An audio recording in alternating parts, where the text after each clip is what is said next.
রচিত পদাবলী। এখন যে শিল্পী এখানে সঙ্গীত পরিবেশন করছে,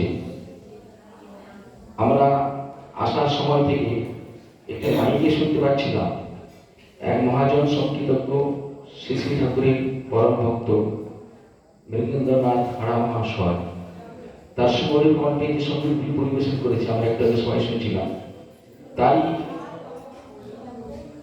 বংশধর নাতি এখন সঙ্গীত পরিবেশন করছে।